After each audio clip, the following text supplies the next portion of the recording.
A paz do Senhor, bom dia, rádio ouvinte, seja bem-vindo a mais uma edição do programa Boas Novas, desta feita o programa número 41, graças às infinitas misericórdias do eterno e poderosíssimo Deus de Abraão, de Israel, de Isaque, nessa aprazível e feliz manhã de domingo. Bom dia para você, professor, aluno da Escola Bíblica Dominical. Bom dia para você que já está tomando seu delicioso café matinal. Para você que acabou de acordar. Bom dia para os que trafegam nas rodovias e estradas. Bom dia para você, plantonista dos hospitais. Bom dia para você, militar que está passando o serviço. Bem, seja onde você estiver, bom dia para você. O nosso intuito é que você tenha um domingo muito abençoado. Considere-se mais do que bem-vindo ao seu programa. Obrigado mesmo de coração pela feliz preferência de sintonia. Também o nosso grande propósito nesse programa é que é eternamente perfeita, gloriosa e maravilhosa a paz do Senhor Jesus Cristo, esse que na Epístola aos Romanos é a justiça nossa, seja algo patente em seu ser, no objetivo de fortalecer sempre a sua vida, nesse que de acordo com Isaías 41, verso 14, é o Santo de Israel, o Senhor e Redentor Jesus Cristo. Esse que fala com você é o pastor Moisés Câmara, apresentador do programa Boas Novas e também coordenador do setor 34, de sempre aos domingos das 7h45 às 8h30. Tenho a satisfação e o privilégio de lhe servir com esse programa, onde procuramos trazer algo excelente à sua alma, alegria a seu espírito e restauração à sua vida de fé, cristã de fé, neste que é fundamental à sua vida, o singular e esplêndido Senhor Jesus Cristo. Outra vez queremos agradecer a sua pontual audiência, visto que o setor 34 da IADER, que tem como igreja polo a congregação de Boa Sorte 1 e as seguintes congregações, nessa ordem: Boas Novas, Novas de Alegria, Santarém 2, Tanque de Siloé e seus respectivos dirigentes, presbítero Josenildo Silva, presbítero Ronaldo Barbosa, evangelista Cláudio Rolim, evangelista Nelson Câmara, tem a definitiva intenção de trazer a você, ouvinte, uma programação que visa lhe informar acerca de proveitosos assuntos relacionados com a obra do Senhor Jesus Cristo, seja no Brasil ou no exterior, para que ele permaneça sempre em primeiro lugar em seu coração e em audiência também, óbvio, através da FM 92.5, Rádio Nordeste Evangélica. Assim, nessa vontade, ouço o que trazemos para você nesta agradável manhã de domingo. Trazemos hoje mais duas surpreendentes mensagens, onde a primeira traz como título Mais Atitude e Menos Crítica, uma palavra pastoral escrita por esse apresentador que vos fala para lhe conscientizar de que a melhor forma de você expressar o amor de Cristo aos que precisam de ajuda é com ações e não com meras palavras. Já a segunda mensagem é Vidas Transformadas, segunda parte, matéria publicada na revista Portas Abertas, edição do mês de novembro de 2019, para você saber como o evangelho se expande em cada país na Ásia Central através de pessoas transformadas que se tornam evangelistas apaixonadas. Portanto, rádio ouvinte, como você merece todo o nosso apreço e carinho, trazemos ainda 3 lindas canções. São estas as canções. A primeira canção é Oliveira Verdadeira, a segunda Ressuscitou, Ele Está Vivo, e a terceira Me Faz Te Conhecer. Os cantores são esses aqui nesta ordem: Michele Ferrari, Elaine de Jesus e Milton Cardoso. É evidente, claro, que não é somente isso que preparamos para você, pois além dessas mensagens e canções, trazemos hoje em versos da série Vida de Moisés em Versos, o encontro de Moisés com Deus, que graças à bondade do Senhor, a escrevi em versos em janeiro de 2006, ocasião em que estávamos ali morando em Brasília, e agora trago com exclusividade para você.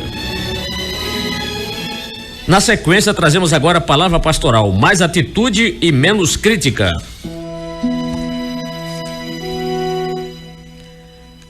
Mais atitude e menos crítica. A igreja da qual fazemos parte está permeada de gente que está mais disposta a criticar a quem procura fazer algo em prol das pessoas realmente necessitadas do que estender as mãos para essas, por incrível que pareça. Há tantos cantando, pregando e falando de amor, mas na prática está a anos-luz do verdadeiro amor de Cristo. Esse amor dele é aquele que se doa sem esperar algum reconhecimento. É o amor acolhedor, aquele mesmo que um dia nos chamou e nos agregou a ele, sem que o merecêssemos.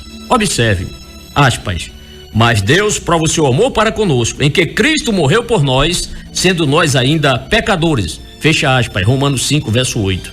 Isto é, o Senhor não falou apenas de amor, mas deu prova de seu grande amor, conforme João 3, 16, 17. Daí pergunto, qual seria então a melhor forma de alguém demonstrar que tem amor? Seria pregando sobre esse tema? Seria ensinando sem que nenhum exemplo fosse demonstrado? O que de fato demonstra que alguém ama? Resposta, praticando esse amor. Veja que bela palavra de Tiago, aspas, sejam praticantes da palavra e não apenas ouvintes, enganando-se a si mesmos. Fecha aspas, Tiago 1, 22.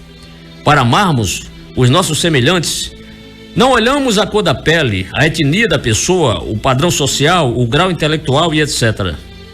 Creio que o melhor exemplo é o caso daquele bom samaritano. Aliás, esse caso é mundialmente conhecido. Note que já se passaram mais de 20 séculos desde que essa parábola foi contada por Jesus e até hoje todos concordam que aquela atitude do bom samaritano realmente foi um grande ato humanitário. Se ele fosse vivo, deveria receber um prêmio Nobel da Paz. É isso o que está faltando no coração de muitos de nossos irmãos, o amor de Cristo. Vou mais além, está faltando atitude de demonstração de amor. Se notarmos com atenção os religiosos da parábola, esses que se desviaram para não ajudar o homem semi-morto, conforme Lucas 10, 31 e 33. Ou seja, fizeram corpo mole, como dizem quando um atleta não se empenha por sua equipe. Assim, na Igreja de Cristo, infelizmente, muitos têm feito o trabalho do sacerdote e do levita, mas na prática, passam de largo.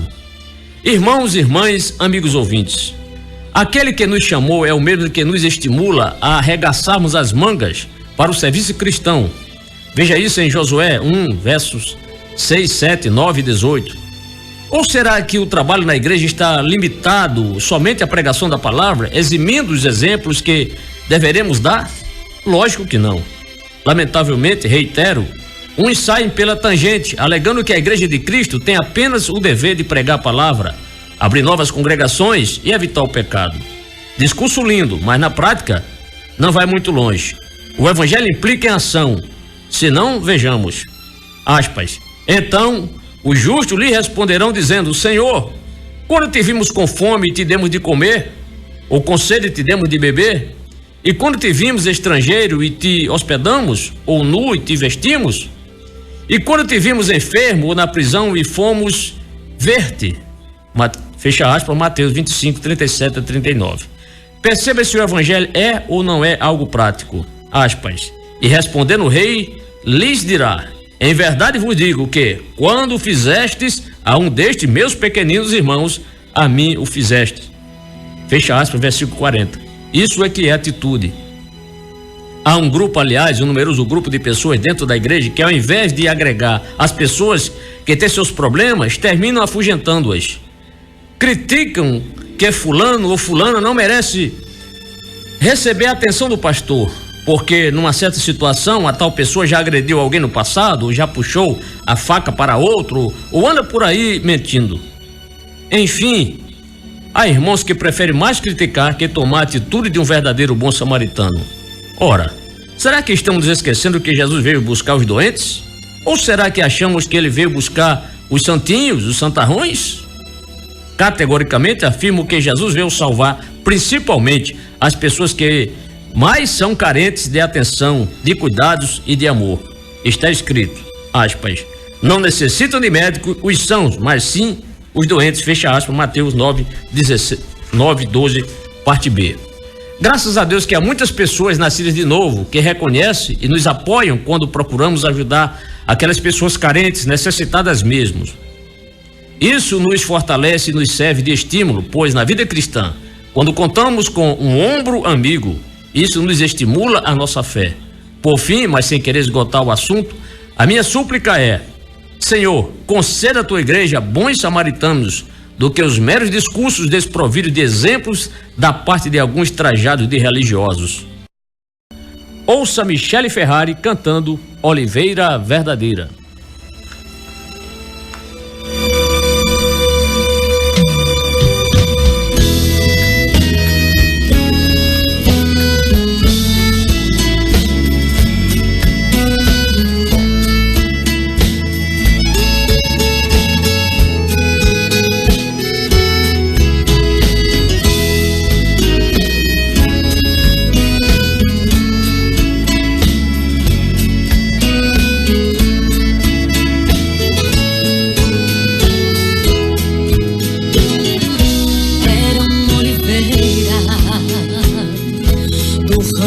Quebrado, eu um jambuzeiro, ali foi enxertado.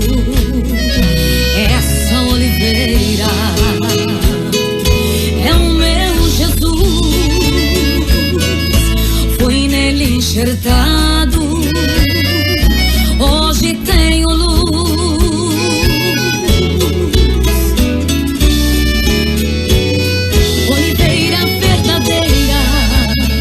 Jesus Cristo é.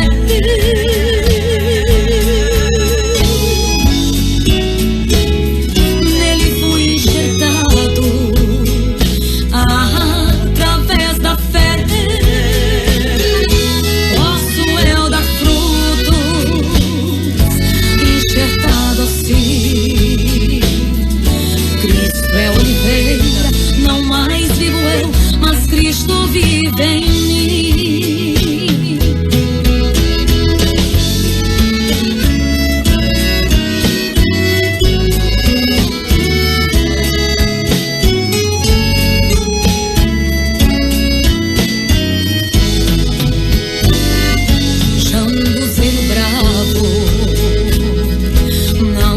Frutos bons, assim era ele no meu coração. Mas um belo dia tudo transformou. Eu fui enxertado no meu Salvador.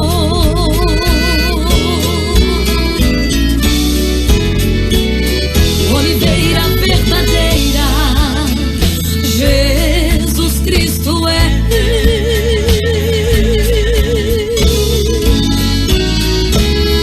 Nele fui enxertado através da fé. Posso eu dar frutos, enxertado assim. Cristo é oliveira, não mais vivo eu, mas Cristo vive em mim.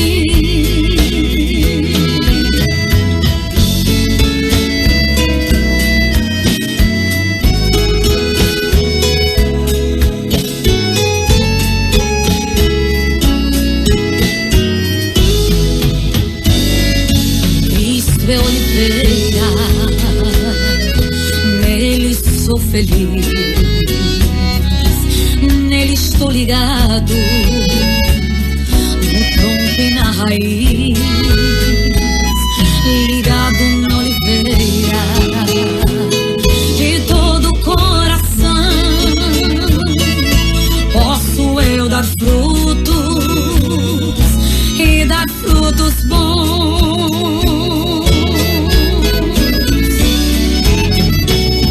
Oliveira verdadeira, Jesus Cristo é.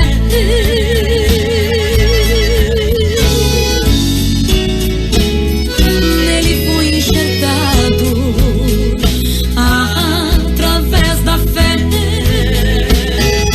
Posso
92.5 FM.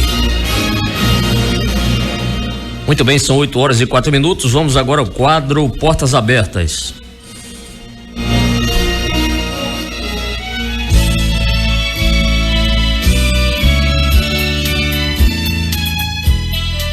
Graças a Deus. No quadro Portas Abertas de hoje, vamos dar continuidade à matéria que nós começamos na semana passada. Vidas Transformadas foi a parte 1, onde destacamos ali a nossa irmã Sara, ali na Ásia Central. Porém, hoje vamos dar continuação a partir da página 7, mais um belíssimo testemunho de vida. A matéria é Vidas Transformadas.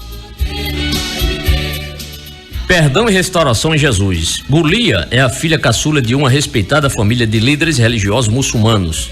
Ela se casou aos 19 anos e 2 anos depois começou a apanhar do marido. Gulia chegou a sair de casa 2 vezes. Na segunda vez, já com 2 filhos, pensou consigo mesma, aspas, se ele me bater, eu cometo suicídio, fecha aspas. Mas, para sua surpresa, o marido se ajoelhou e pediu perdão. Gulia pensava que ele estava ficando louco, aspas. Deus falou para meu marido me pedir perdão, mas ele era muito orgulhoso e nunca faria isso. Na Ásia Central, os homens nunca pedem perdão às esposas, fecha aspas, explica. O marido testemunha sobre seu encontro com Deus, aspas, eu tinha uma imagem de Deus como um velho fraco de barba, mas quando ele me tocou, percebi o quanto ele era forte e poderoso. Foi irresistível e me senti tão pequeno em sua presença, fecha aspas. Depois de alguns dias, sem entender o que estava acontecendo, eles receberam o Novo Testamento e começaram a ler. Aspas, sentíamos como se Deus estivesse falando diretamente conosco. Meu marido ouviu a voz de Deus, mas não sabia o que fazer. Ele pensava que precisava ir à mesquita, até que conhecemos cristãos que compartilharam a verdade conosco e nos convidaram para ir à igreja. Foi lá que entreguei minha vida a Cristo, fecha aspas, conta Gulia. Para ela, é um milagre o marido não a agredir mais. Hoje, ela testemunha que Deus os tem transformado como família e diz, aspas, nós nos amamos e respeitamos mais e tratamos melhor um ao outro, fecha aspas. Ela e o marido experimentaram o poder da palavra de Deus como uma resposta à oração de Jesus, aspas, santifica-os na verdade, a tua palavra é a verdade, fecha aspas, João 17:17. Exclusão do círculo social. Apesar do bem-estar dentro de casa, a perseguição do lado de fora começou partindo da própria família, que a pressionava para rejeitar a fé em Cristo. Com o apoio da mãe, os irmãos e tios de Gulia a ameaçaram de morte e de expulsão do vilarejo. Não chegaram a tanto, mas passaram a ignorá-la. Isso levou todas as pessoas da comunidade a deixarem de se relacionar com a família. Aspas, eles não falavam conosco, nem mesmo nos cumprimentavam na rua. Nos sentíamos rejeitados no lugar onde vivemos, fecha aspas, relembra. Pelos 8 anos seguintes, nenhum parente se dirigiu a ela. Aspas, as pessoas pararam de falar conosco, mas ainda nos observavam. Não éramos convidados para casamentos ou funerais, mas íamos para ajudar e fazíamos todo o trabalho pesado de limpeza. Eles ficavam pensando por que nós fazíamos aquilo. Pensavam que éramos ortodoxos russos, mas perceberam que não éramos russos, éramos os mesmos uigures, mas melhores, fecha aspas. As coisas só começaram a mudar quando a mãe de Gulia ficou doente e os irmãos a chamaram para cuidar dela. Eles perceberam o amor que a filha lhe dedicava. As últimas palavras da mãe, que morreu em seus braços, foi que a família deveria ficar unida. Por isso agora, Gulia e o marido podem se relacionar com os familiares. No entanto, eles não fazem perguntas, pois temem as respostas. Aspas, eles têm medo de perder a fé deles. E eu sinto que eles ainda não estão preparados para isso, fecha aspas, explica Gulia. Ela deve ter razão, pois sabe o ótimo evangelista que o marido de Gulia é. Ele é Ilmur, sobre quem falaremos na sessão Projeto do Mês. Ilmur e Gulia dirigem uma igreja doméstica na própria casa e compartilham a visão do pastor Oleg, no Uzbequistão, que diz, aspas, grupos caseiros dão mais oportunidade de se conhecer melhor, de orar uns pelos outros, de crescer espiritualmente, de convidar pessoas e compartilhar o evangelho. Podemos ver que a perseguição está crescendo dia a dia e estamos aprendendo a viver no meio dela. Eu entendo que sem evangelização, comunhão e se não ensinarmos as crianças a conhecer a Deus, a existência da igreja não faz sentido. Podemos escolher crescimento ou estagnação. Não há terceira opção. Nós preferimos o crescimento. Decidimos que faríamos o melhor que Deus nos deu como mandamento e em tudo confiamos nele. Fecha aspas. A perseguição na Ásia Central está estritamente ligada ao evangelismo. A única forma de evitá-la é calando o testemunho cristão. A razão da existência da Portas Abertas é ajudar líderes locais a cumprirem o chamado de ser igreja e pregar o evangelho, apesar da perseguição. Seu apoio é crucial para fortalecer a igreja para cumprir sua missão. Assim, juntos, como corpo de Cristo, contribuímos para o avanço do evangelho nesta parte do mundo. E aí termina a matéria. Ouça agora Isaías Saad e Luma Eupídio cantando Inexplicável Amor.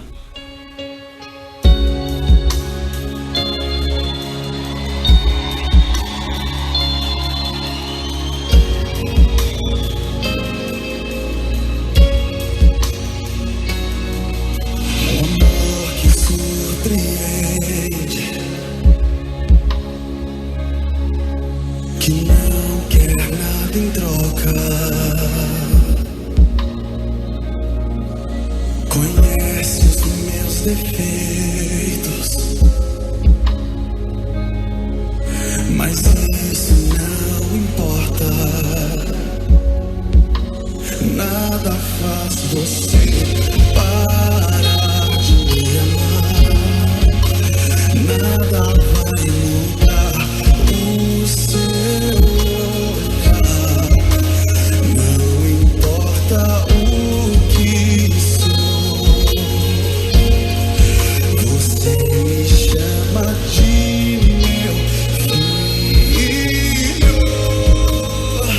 Que amor é esse? Inexplicável é o seu amor. Que amor é esse? Inexplicável é o seu amor.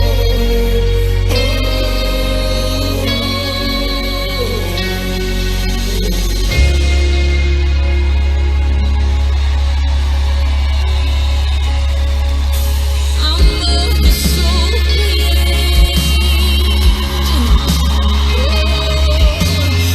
não quer nada em troca, conhece os meus defeitos, mas isso não importa. Nada faz você parar de me amar, nada vai mudar o seu olhar. Não importa o que sou, você me chama de meu filho. Que amor é esse? Inexplicável é o seu amor.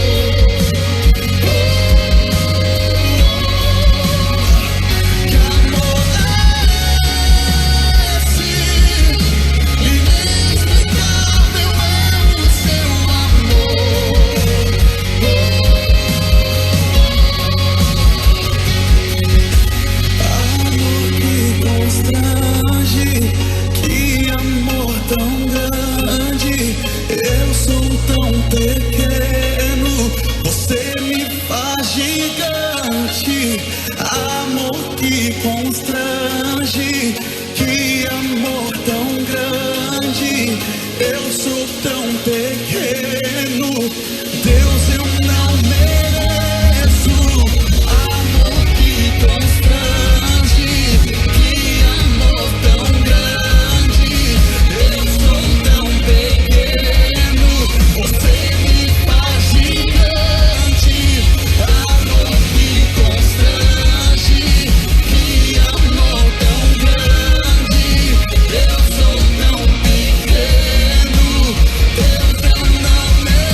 Curta nossa fanpage no facebook.com/Nordeste Evangélica.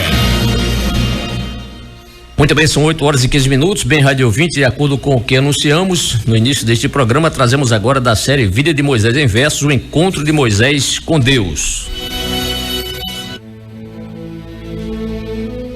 O encontro de Moisés com Deus. Depois que José morreu e toda a sua geração que descendeu de Jacó, o neto de Abraão, Israel, mesmo no Egito, veio crescer nessa nação. Porque eles, sendo férteis, muitos se frutificaram e assim cada vez mais, dia a dia, aumentaram.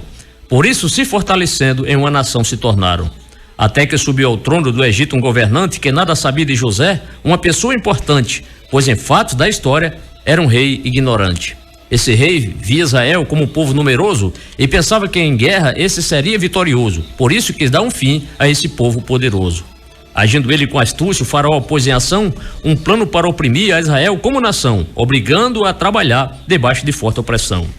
E assim ficou Israel sob pesada servidão, edificando cidades em regime de escravidão, sendo Pitom e Ramsés construída por suas mãos. Quanto mais eram oprimidos, mais numerosos se tornavam, e com isso os israelitas bem mais se multiplicavam. Por isso todos os egípcios dos hebreus se enfadavam. Enquanto isso Israel, por vida amarga, passava, cumprindo fortes tarefas que o Egito obrigava. Fazia ali muitos tijolos que lá do barro amassava. Israel tornou-se escravo até mesmo da agricultura, pois nos campos dos egípcios fazia a semeadura e na época da colheita não conhecia a brandura. Um dia o rei do Egito as parteiras veio ordenar que todos os meninos hebreus elas teriam que matar, sendo que os nomes delas era Sifrá e Puá. Mas sendo essas parteiras duas pessoas tementes, não obedeceram ao rei, deixando viver os inocentes, a ponto de esse rei achar que elas eram intransigentes. Mas elas disseram ao rei, e sem o menor temor, que as mulheres hebreias eram cheias de vigor e que essas davam a luz antes do vosso dispor. Enfim, as duas parteiras tiveram a bênção de Deus, pois aumentaram bem mais aqueles filhos dos hebreus, e assim Sifrá e Puá, família o Senhor lhes deu. Isso levou o faraó a ficar mais intranquilo, pois ordenou a seu povo a dar um jeito naquilo, mandando lançar os meninos, os hebreus, no rio Nilo. Mas certo varão levita, uma levita escolheu, daí casando-se com ela, esta depois concebeu, tendo um bonito menino que por 3 meses o escondeu. Sem poder mais ocultá-lo, um cesto de junco pegou e com piche e betume esse cesto bem vedou. Depois, pegando o menino, dentro dele o colocou. À margem do rio Nilo foi o cesto lá boiando, mas a irmã do menino ficou ali observando para ver o suceder, já que ficou vigiando. Quando a filha do faraó foi ao Nilo banho tomar, percebeu que entre os juncos tinha um cesto estranho lá. Daí mandou sua criada para tal objeto buscar. Ao abrir aquele cesto, ela viu um bebê chorando e com sincera pena dele foi de pronto proclamando: este menino é hebreu, e assim foi acertando. Nisso a irmã do menino aproximou-se a perguntar: uma mulher dos hebreus queres que eu vá chamar para criar o menino e a ele alimentar? E a filha do faraó com a menina concordou, porém a mãe do menino a princesa salariou para cuidar do bebê que no Nilo ela achou. Tendo o menino crescido, a rainha ela o levou e a partir desse momento como um filho o adotou, dando-lhe o nome de Moisés, porque das águas o tirou. Sendo Moisés já adulto, foi até lá onde estavam os seus irmãos israelitas para ver como trabalhavam, e ali viu pesadas cargas que seus manos transportavam. Percebeu quando o egípcio espancava um hebreu e pensando que estava só, um homicídio cometeu, pois matou o espancador e na areia o escondeu. No outro dia Moisés viu 2 hebreus ali brigando, aproximou-se do agressor e foi logo lhe perguntando: por que a seu companheiro você está espancando? Dessa pergunta de Moisés, o tal hebreu não gostou, de modo que para ele o agressor retrucou: lide juiz sobre nós, quem foi que te nomeou? Disse ainda o agressor, achando o tempo propício: tu pensa que então matar-me como mataste o egípcio? Então Moisés bem pensou que estava numa difícil. Sabendo disso, o faraó procurou a Moisés matar, mas ele, escapulindo de Midian, foi morar, e ali mesmo se casou com uma moça do lugar. O seu nome era Zipra, uma das filhas de Reuel, também chamado Jetro, um sacerdote fiel, o qual tinha 7 filhas e cria no Deus do céu. Moisés casou-se com ela, pois ao fugir a defendeu, de os pastores desonestos, e uma lição neles deu, e com isso a recompensa de Jetro a filha recebeu. Essa sua esposa Zipra concebeu dele um menino, que Moisés chamou de Gerson, porque ali foi peregrino, assim em terra estrangeira já era o pai de um pequenino. Mas muito tempo depois morre o faraó da nação, onde gemiam e clamavam os hebreus na escravidão. E tal clamor chegou a Deus, que tem infinita compaixão. Deus lembrou-se da aliança que fizera com Abraão, com Isaque e com Jacó, os patriarcas da nação. Daí olhou para Israel, vendo a sua situação. Morando com seu sogro, Moisés para ele trabalhava, porém as suas ovelhas dia e noite pastoreava. Assim, o que acontecesse, ele se responsabilizava. Um dia, levando o rebanho para o outro lado do deserto, ele veio ao monte de Deus, a Horebe, lugar certo, e o anjo de Deus lhe surge, deixando o boquiaberto. Pois no meio de uma sarça, uma chama de fogo saía, e embora estivessem chamas, a mesma não se consumia, porém o anjo do Senhor dentro do fogo permanecia. Moisés, estando curioso, pensou de modo correto, porque a chama não se queima, vou ver isso bem de perto, até que no meio da sarça, Deus o chama no deserto. Moisés, ele diz, eis-me aqui, não queira se aproximar, veio o Senhor lhe pedir, tire a sandália dos pés, pois santa é a terra aqui. Deus lhe fez de imediato uma suprema declaração, eu sou o Deus de teu pai, sim, o Deus de Abraão, o de Isaque e de Jacó, os descendentes da nação. Os ascendentes da nação. Deus disse que tinha visto de seu povo a opressão cometida pelos egípcios, pelos feitores dessa nação, mas que desceu para livrá-los lá da casa da servidão. Um lugar de leite e mel, Deus prometeu para os seus, a terra lá dos hititas, dos cananeus e amorreus, ferezeus e mais dois, os heveus e jebuseus. Então Deus instruiu Moisés para o faraó se apresentar, pois o povo israelita ele queria tirar de lá, mas ele disse, quem sou? Para que o faraó eu vá. Eu serei contigo e como sinal será que eu te enviei, pois ao sair de lá, o local é neste monte que o povo me servirá. Moisés pergunta a Deus o que deveria responder, caso o povo lhe pedisse qual era o nome desse ser, qual seria a resposta para o povo oferecer. Eu sou o que sou, e ainda disse mais, aos filhos de Israel, desse modo então dirás, eu sou, me enviou a vós, assim falou o Deus audaz. Mandou o Senhor dizer para esta nação, que o Deus que eu enviara era o Deus de Abraão, e de Isaque e de Jacó, de geração em geração. E Deus disse que Moisés reunisse os anciãos, e aos tais expusesse que o Deus de Abraão, de Isaque e de Jacó, viu o povo em aflição. Dissesse a eles também que Deus prometeu tirar o seu povo da servidão e uma boa terra lhe dar, que emanava leite e mel, então boa para se plantar. E disse que os líderes a Moisés atenderão, e que fosse com eles ao faraó da nação, para dizer que por 3 dias no deserto sacrificarão. De uma coisa importante, Deus deixou Moisés a par, ao dizer que o rei do Egito não o deixaria sair de lá, senão se uma mão poderosa forçasse a saída de lá. Mas Deus com a sua mão aos egípcios feriria com todas as maravilhas que ali realizaria, e só depois de tudo isso, Israel de lá bem sairia. Deus faria que os egípcios tivessem ali boa vontade, de modo que para Israel dessem grande quantidade, objeto de prata e ouro e roupa de qualidade. Eram as mulheres hebreias que essas coisas pediriam às suas vizinhas egípcias e nos filhos e filhas poriam, e desse modo os hebreus aos egípcios despojariam. Cessando Deus de explicar, Moisés fez uma argumentação, admitindo a possibilidade de o povo não lhe dar atenção, alegando que o Senhor Deus não tinha lhe aparecido não. Mas o Senhor lhe perguntou, o que é isso em sua mão? Uma vara, respondeu, jogue então no chão. Disse ali o Senhor Deus, o bom amigo de Abraão. Moisés cumpriu essa ordem, pôs a vara no chão, jogou, e eis que agora, para seu espanto, ela em cobra se transformou, mas ele fugindo dela, o Senhor Deus lhe ordenou. Estenda a mão, agora a sua mão, e pela cauda pega a serpente. Daí Moisés isso fez, mostrando ser obediente, e logo na mesma vara, tornou-se ela novamente. Isso é para que creiam que o Senhor te apareceu, o Deus de seus pais e de Abraão, o hebreu, o Deus de Isaque e Jacó, os pais do povo judeu.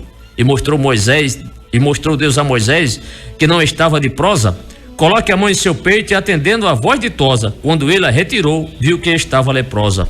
E Deus manda que Moisés levasse a sua mão ao peito e de novo obedecendo porque a Deus tinha respeito, viu bem a lepra sarada, pois Deus a tinha desfeito. E se não acreditarem, não lhe dando atenção a esse primeiro sinal, no segundo acreditarão, mas se ainda não cresce, Deus lhe dá outra instrução. Um pouco de água do Nilo você então tirará, e na terra seca do Egito ali você derramará, e essa água derramada em sangue se transformará. Cessando Deus de mostrar esse seu plano ousado, Moisés ali diz ao Senhor que de fala era pesado, quem sabe uma desculpa para não cumprir o mandado. Quem foi que deu a boca do homem? Quem o mundo ou surdo fez? Ou que o vê ou o cego e completou o rei dos reis? Não sou eu o Senhor? E disse-lhe outra vez, agora pois vai então, e eu estarei com você, assim o que hás de falar, ensinar-te-ei o que dizer. Porém Moisés pede a Deus para outra pessoa escolher. Vendo Deus que Moisés relutava nessa missão, irou-se ali contra ele devido à sua ponderação. Mencionou o Senhor o bom nome de Arão. O Senhor disse a Moisés que Arão vai lhe ajudar, pois este falava bem e já vinha para se encontrar, e quando visse a ele, muito iria se alegrar. Você falará com ele para mostrar o que dizer, e quando vocês falarem, eu lhes direi o que fazer, pois eu estarei convosco. E concluiu o Deus de poder. Como Deus fala ao profeta, tu falarás a teu irmão, pois será o teu porta-voz diante da população, e com a vara farás sinais, por isso a leve na sua mão. E tendo ali o Senhor terminado de falar, Moisés de pronto resolve na casa de Jetro passar, e chegando disse ao sogro que ao Egito ia voltar. Porém ele já disse a Jetro que tinha falado com Deus, mas queria ao Egito para ver os parentes seus, para ver como viviam seus parentes hebreus. Vai então em paz, Jetro assim respondeu, pois o Senhor disse a Moisés quando em Midian lhe apareceu, que quem queria matá-lo lá no Egito já morreu. Desse lugar Moisés partiu para esse empreendimento, que foi tirar Israel do Egito do sofrimento, e conduziu a sua esposa e filhos sob um jumento. Levou também ao Egito aquela vara em sua mão, no intuito de mostrar ao faraó dessa nação as maravilhas que Deus fez naquela aparição. O Senhor disse a Moisés que iria endurecer o coração do faraó de forma a não ceder, para não deixar o povo ir e culto a Deus oferecer. Alertou que o faraó, Moisés iria avisá-lo que Israel era seu filho e era para libertá-lo, para que um culto a Deus pudesse o povo prestá-lo. E caso esse soberano não quisesse liberá-lo, a seu primogênito o Senhor iria matá-lo. E assim Moisés parte para o faraó avisá-lo. No percurso do caminho, em uma estalagem chegou, onde ali o seu Deus quase a Moisés matou. Aí a sua esposa Zípora a seu filho circuncidou. Passado esse momento, o seu Deus o deixou, e mandando Arão ir no deserto o encontrou, a Moisés o seu irmão, e com um beijo o saudou. Moisés contou para Arão o que Deus tinha mandado, e também lhe deixa par daqueles sinais mostrados, e assim o plano divino estava Arão informado. E quando Moisés e Arão ao Egito ali chegaram, este logo de imediato as autoridades convocaram, e diante dos israelitas os sinais de Deus mostraram. Estando o povo a ouvir que Deus entraria em ação, creram eles no Senhor, curvando-se em adoração, já que ele decidira livrá-los da opressão. A sequência dessa história em versos continuará, e a partir de Êxodo 5 tu poderás acompanhar, onde Moisés e o faraó, frente a frente, aonde está. E aí, querido rádio ouvinte, convido você para estar ouvindo no próximo programa a continuação desta história, Moisés e as 10 pragas sobre o Egito. Me faz conhecer, canta Milton Cardoso. Tenho ouvido só falar do teu poder. Quanto tempo eu te sirvo sem te conhecer. Esse Deus desconhecido de quem tanto ouço falar, ele derrubou muralhas. Esse Deus abriu o mar, mais do que me adianta ou meus lábios te adorar, se a minha vida, ó Deus, não te glorificar. Sei que o tempo não mudou a força do seu poder. Deus, eu sei que tu és grande.